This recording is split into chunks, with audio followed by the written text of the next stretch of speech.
saddexdii wadan ee aan booqannay waa wadamada sacuudiga magaalada riyaad ee caasimaddahan tagnay halkaas waxaan uga qayb galnay shir weyn oo dalalka islaamka iyo dalalka kale ee carabta ah iyo dowladda maraykanku ay ku kulmeen oo heer madaxeed ahaa heer madaxweyne iyo boqor halkaas ayaan uga qayb galnay shirkaas oo ahaa shir muhiim ah oo dalalka caalamka ee muslimku ay isugu yimaadeen madaxweynaha maraykankuna uu joogay boqorka sacuudiguna uu joogay labadoodu ay ka ahaayeen garwadeen boqorada iyo madaxweynayaasha islaamkuna ay joogeen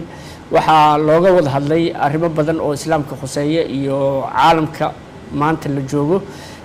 shirkaasna madaxweynuhu wuxuu helay oo fursad u helay inuu si gooni ah u arko waqtiyo kooban si aan rasmi ahayn uu arko madax badan oo adduunka ah oo isugu jira madaxweynayaal boqorro uu ka mid yahay boqorka sacuudigu in uu la kulmo wasiirro arrimo dibadeed dad badan ay halkaa isku arkeen waxaana noogu xigtay markii shirkaasi dhammaaday wadahadal dowladda sacuudiga aan la galnay wadahadalkaas oo miro dhalkiisu ahaa in dalka sacuudigu uu naga kaalinayo mashaariic horumarineed oo ay ka mid yihiin airport la dhisayo oo cusub wadooyin dhowr ah oo dib loo dhisayo iyo in uu dhiso dib u dhis ku sameeyo dhismayaashii dowladda iyo xarumihii wasaaradaha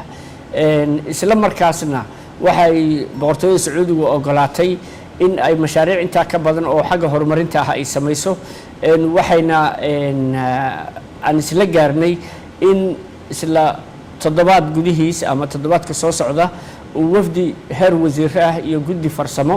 ay ka baxaan halkan oo ay tagaan dalka boqortooyada sacuudiga oo halkaas mashaariic badan oo u badan xagga kaabayaasha dhaqaalaha iyo mashaariic horumarineed oo shaqooyin u abuuraya kumanyaal dhalinyaro Soomaaliyeed ah in qalinka lagu duugo oo halka lagu kala saxiixdo kadib waxaan tagnay magaalada Djibouti caasimadda jamhuuriyadda Djibouti halkaas oo aan wada hadal la galnay isla maalintii aan tagnayba madaxweynaha iyo xubno ka tirsan golihiisa wasiirada qaarna gooni aan soo aragnay madaxweynayaashuna ay toos u soo arkeen oo labadooda wada fariisteen halkaasna waxaan ku gaarnay iskaashi in labada dal ay sameeyaan kadib markii looga mahad celiyay dowladda Djibouti dadaalka walaalnimo ee muddada dheer ku haysay dalka Soomaaliya iyo taakulada waxa lagu heshiiyay in labada dal iska kaashadaan xagga amniga badaha inay iska kaashadaan xagga tababarka ciidamada in